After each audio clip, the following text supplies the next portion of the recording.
Local programming on KRWG Public Media made possible in part by viewers like you.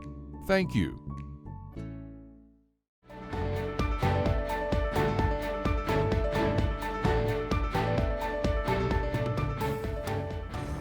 Hello and welcome to Your Legislators. I'm Anthony Moreno. Joining us this week is New Mexico Democratic State Representative Angelica Rubio, who represents District 35 in Las Cruces. Representative Rubio, thank you so much for taking the time to talk with us. Absolutely. Thanks, Anthony. I'd like to get your thoughts on this legislative session. It's a 60-day legislative session. What are some things that are on your mind as this session begins? Yeah, so this is a 60-day session, and this is the year that we spend a lot of time really looking at long-term ideas and setting things into law. And I've pretty much prioritized a lot of my work around modernization of the legislature, and I can speak more about that. I'm also working on issues related to economic diversification, particularly around how we transition away from oil and gas. And of course, the issue that's very important to me and I've been working on for the last 2 years since the start of the pandemic, and that is the issue around housing. Yeah, let's talk about housing. This is an issue that you've been trying to work on for many years. A lot of folks are pretty aware of just how housing was affected in New Mexico with the pandemic, but this is an issue that's been around in New Mexico for some time. Why do you think this needs to be addressed in this legislative session? I think it's important that we talk about this issue and actually pass some legislation this year because of the fact that we have so much revenue coming into the state this year. There's a few $1 billion that we're going to have to figure out how to really invest. And prior to the pandemic, we were already in a housing crisis here in New Mexico. We were already, many people were already facing issues around homelessness and being unhoused. And so when the pandemic began, that just exacerbated everything. And so the legislation that we're continuing to work on, and we're calling it Housing Bill 3.0, is essentially everything that we passed out of the House last year, which is extending the timelines for landlords and tenants to be able to work through an eviction. And my apologies, my dog just started squeaking her ball. I just think that this is an important piece of legislation. It's passed the House 2 times already. It's yet to receive a hearing in the Senate, and my hope is that it will get one this year. Now, in the governor's proposed budget, there is money proposed by the governor in her budget recommendation to address housing. Do you think that the legislature is going to find interest in this as well? I mean, my hope that it is. We were, and when I say we, it's myself, Representative Andrea Romero, and some of our advocates were very surprised, actually, because up until just a couple weeks ago, we didn't realize that this amount of funding was going to be available, especially because the Department of Finance Authority had already stated that they were no longer going to be able to pursue the diversion program that had been set up during the pandemic. And so we're kind of still a little bewildered about the proposal and DFA making these comments. And so I think it's a lot of day-to-day that we're going to have to really try to figure out in addition to trying to make these updates to the legislation and to statute. Now, can you give us a little idea about the diversion program? Do you think this is a program that needs to continue? I believe that the diversion program should continue.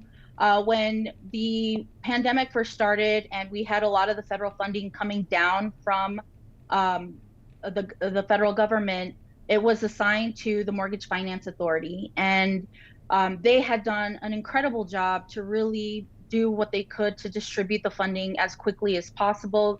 They aren't necessarily set up to do it to specifically work with renters, but they already had mechanisms available to them because of the work that they do with homeowners, first-time home buyers. And over the course of last year, I believe, it switched over to DFA. And I feel that that was a major hiccup that should have probably not happened, but it did. my hope is that through the legislation that we work on this session that incorporates some of this diversion program, that we actually put it back into MFA. And my hope is that that's how we can create some more continuum for tenants and landlords to have some sustainable progress, but also just some consistency. What do you think is the model for addressing housing in New Mexico? Are there other states that are really doing a great job with this? Is there any particular model that you think the state should take a look at? I don't necessarily say that there is a model out there. I want to be very clear to folks that are listening and watching that the housing crisis that the state of New Mexico is facing is one that people are facing all over the country. And it's part of divestment in affordable housing, particularly here in the state of New Mexico. We have had a shortage of affordable housing for many years. And so we need more opportunities for that type of investment, making sure that there's opportunities for mixed use housing, that cities and the state are collaborating together to make sure that whatever municipalities need throughout the state are receiving the type of funding that they need to be able to make these investments. I think the city of Las Cruces, we have really good staff right now that are working on these issues. We have advocates within the city that are doing their best. But I think that it's not necessarily a lack of vision. It's more a lack of investment. And that is what I think the legislature should be responsible for heading into this legislative session. Now, if we kind of focus in on New Mexico a little bit more, obviously you mentioned that this is an issue that every state in the country is pretty much dealing with. Looking at New Mexico, though, with the affordable housing gap, I mean, how big of a gap do you think this is? Right now, the housing gap for affordable housing to be built is at around 30%. 30%. So according to data from the Legislative Finance Committee, I think we're looking at perhaps 32,000 units. That might be correct, I think, from a latest report that was released recently. I guess, how do we get there? Because there's a lot of different perspectives on this. And even when federal money was a flush, you were still having challenges getting this out of the legislature. So what do you think your colleagues in the Senate need to realize to really get this legislation moving forward? I mean, I think part of it is not necessarily understanding the realities of what people are facing on the ground. I think that there is a level of privilege that comes from people who are serving in the legislature who don't necessarily recognize the day-to-day that people are having to struggle with. And I think there's still this mentality of pulling yourself by your bootstraps, except that people haven't had investments in their communities for such a long time that they don't actually have boots per se. I mean, this is an opportunity for the legislature, considering the amount of revenues that we have coming into the state. We'll have revenues for the next 4 to 5 years based on the trajectory of oil and gas, that this is a moment to really really have state government be a part of that vision, but also making sure that the municipalities and towns across the state have the funding and to be able to really build the kind of mechanisms that are necessary to get housing back on the right track. Now, this is an issue in Las Cruces, in your district. People in Las Cruces, voters in Las Cruces approved GO bond funding to help address affordable housing in Las Cruces in the city. So what do you think state lawmakers need to do to kind of help out with this issue for your constituents and the city of Las Cruces? Yeah, I mean, as I mentioned, there's advocates and housing advocates and staff there in Las Cruces who have done an incredible job in making sure that as we're looking at spaces around the city, that the issue of affordable housing, mixed use housing, that the conversations are being facilitated between members there, that I think we need to be able to help to further those investments, because right now I think cities and towns are doing them kind of on their own, and the state really needs to get more involved in making sure that the funding that is available gets to these programs, gets to the cities as quickly as possible. Now, do you think there's going to be an opportunity for folks who are struggling with affordable housing, finding affordable housing, to get their voices heard during this legislative session? I mean, I hope so. I mean, I know that in the House, we will have access to Zoom for people to call in to participate in public comment. I think that's still a bit of a struggle in terms of participation, because people are working, people have things that they need to do on a day-to-day basis. They don't have sort of the capacity or the privilege to be able to just call in and participate. But I think that what we've shown over the course of the last 2 years, that we have provided a virtual option for the legislature and for people who are watching from afar, that the opportunity is there, the possibilities are there. Legislation that has been really challenging to pass has passed because of the fact that people have been a part of this work. And so that's my hope, is that when it comes to this issue around housing, that they call their senators. There are several senators from the Doña Ana County delegation that we could really use their support in making sure that housing gets a hearing this year. Now, of course, on the other end of this, there's property owners, landowners, landlords. Your thoughts on how they can possibly find something in the legislation that you're proposing to help them out? I know in the governor's budget there was some money proposed to help landlords in the state when it comes to this issue. So what about the legislation you're proposing? Is there something in there that landlords can be like, hey, this is a fair idea, I'm interested in this? Yeah, I mean, for people, to provide people with context, the legislation that we have been working on for the last 2 years, what has been voted out of the House is legislation that has been supported by the Landlord Association and other landlord-focused, I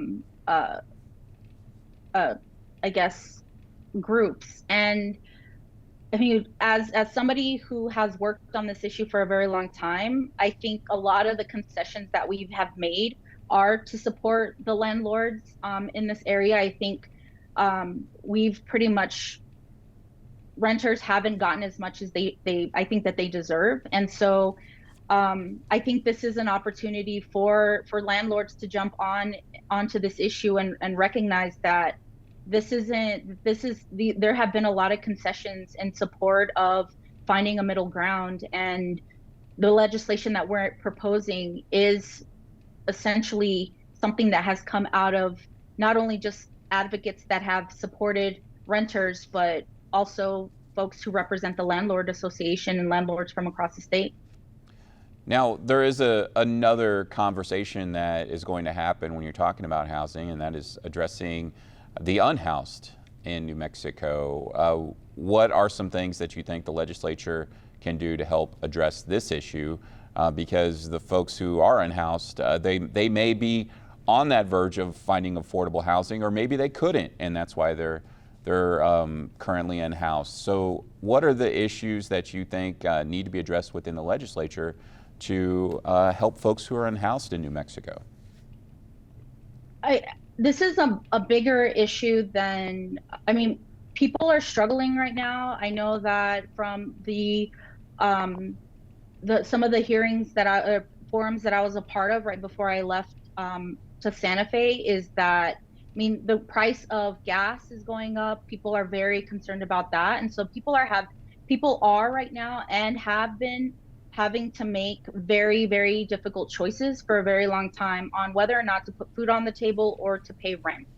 And I think that what really is disturbing to me is that we are, for the very first time, going to have this obscene amount of money in reserves. We're talking about putting 40% of reserves in, 40% of our revenues into reserves. I feel that so much of that has to be put back into our communities to really not only just work with families who are on the verge of losing their, whether that's their rental home or their first time home, but that it's a combination of really improving issues that are systemically impacting our families, that we're not just reacting, but that we're also making sure that we're creating foundations so that these types of issues don't ever happen again. What about voters, residents in New Mexico, those of us that may have a roof over our heads? Do you think there is a stigma attached to folks who may be homeless or unhoused in our state? What are some things that you think folks need to consider when they're discussing, having these conversations about affordable housing and people who may be unhoused in New Mexico? Yeah, absolutely. I think that there is a stigma, and I think part of it has to do with the fact that people aren't talking to their neighbors. Like, they're not really understanding the situations in which people find themselves in. I mean, I've worked with individuals who are veterans who receive vouchers because they were veterans, and landlords not taking their vouchers because of the stigma behind that. Like, they're not going to get paid, they're not going to receive the funding, and so there's a lot of different issues that have arisen in the sense that people are just not connecting the dots, that these vouchers are actually very important to people. They earned it. I mean, that's part of their livelihood. And I think that we need to get back to the situation where we're talking more to our family or to our communities and understanding that the person that's just recently lost their home, the person who's living on the streets, unhoused, and that they're our neighbors. They're also trying to figure it out, but whether it's because they just didn't have a paycheck coming through, or they're facing some sort of addiction or an issue related to mental health, we have to be able to address that head on rather than just sort of wanting to tuck it in, because I think that's what people want right now, is that they want us to just put people away rather than confronting the realities in which we find ourselves in. That is, we have a lot of different areas of problems that we need to address, and the legislature should be part of making sure that we invest in those, in making some reforms in all of that. Now, speaking of the legislature, I want to move on to another conversation that lawmakers will be discussing in Santa Fe during this session, and that is modernizing the legislature and also paying lawmakers. I'd like to start with paying lawmakers. This is something that you've been very vocal about. New Mexico lawmakers do not get paid a salary. They get per diem for travel and such, but they don't make a salary. Why do you think this is such a strong issue that lawmakers really need to consider in New Mexico? I think that it's a very important issue exactly for all the reasons that we've just talked about, in that New Mexico fundamentally has a lot of root issues that we need to address, that legislators like myself don't have the capacity to be able to do. I am somebody who rents. I am somebody who has student loans. I am somebody who also has to have a separate job. And my passion has always been for public service. This is always something that I've always wanted to do, but it's hard to be able to handle everything and juggle everything that we're trying to accomplish. And the people who are facing the weaknesses of all of that are our constituents. And so for me, for the last 6 years, this will be the start of my 6th year serving in the legislature, this has been a priority issue for me. For the last year and a half, I've been working with 8 other legislators in the House to address 3 key components to modernize our legislature. So not only are we looking at compensation, we're looking at creating a commission to establish the compensation that has to go to voters for approval, but we're also looking to lengthen legislative sessions. Right now, we meet only 60 and 30 days every other year. The 30-day session is strictly the governor's agenda. We want to actually remove that governor's power for that agenda, and just make every year 60 days. That also has to be approved by the voters, both constitutional amendments. And the third thing is providing staff for each legislator. that is going to be more of a budget issue that we're going to be talking about over the course of the next few weeks. And so those we believe, based on the work that we've done in the last year and a half, is the key components in which we need to begin to focus on modernization. Common Cause recently, which is a good government organization throughout the country, but we have a statewide group here, did a poll where we have significant support from New Mexicans to consider. I mean, right now, up to 70% of New Mexicans already thought we had a salary and that our salary was $75,000 a year. And so there's just a lot of misinformation about what legislators do, what they get paid, what they do not get paid. And so I think this is an opportunity to have a good debate about this issue, and also to have a lot of public outreach and public education around the realities of their state government and their state legislature and how that is really impacting their day-to-day lives. There's certainly been a lot of criticism in regards to who can run for New Mexico state legislature, or who can take the time to serve in office. There are a lot of criticisms that it's only for the wealthy and retired. Your thoughts on really how perhaps this could address that criticism, and also perhaps help constituents get in touch with their lawmakers a little bit easier? Yeah, I mean, for me, this issue has always been a diversity issue. I feel that there's a lot of very talented people within our communities who have those leadership skills to be able to represent their constituents in a very meaningful way. But unfortunately, people are unable to make those choices because it's almost impossible to serve in the legislature. I mean, even just for me, coming up here this session has been very costly in terms of having to pay for my own housing. Housing costs are very high, and then still paying for my rent back home. I think there's a lot of sacrifices that people are making to serve in the legislature, and for some, they like to romanticize it. They love this idea of a citizen legislature, that this is the sacrifice that we make. But there's a cost to that, and the cost is all the things that we've discussed previously in terms of lack of housing, lack of issues around transportation, infrastructure. Like we are relying heavily on certain individuals to make decisions instead of actual legislators doing their job. And part of that has to do with the fact that there is no mechanism that allows for us to do this work. The troubles and the opportunities that exist for constituents don't just occur during a 60-day session. They don't occur just in a 30-day session. We have to be addressing these issues 365 days out of the year.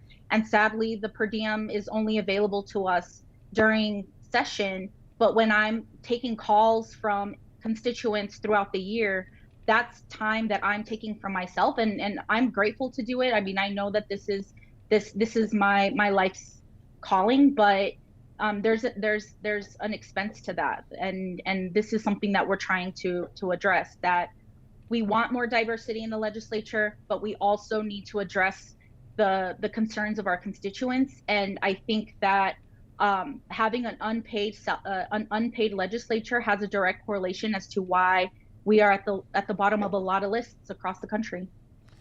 Okay, well, I'm sure we're going to continue that conversation more in the future, but I do want to talk about transportation since you did bring it up. What are some steps you think the state legislature needs to address when it comes to transportation?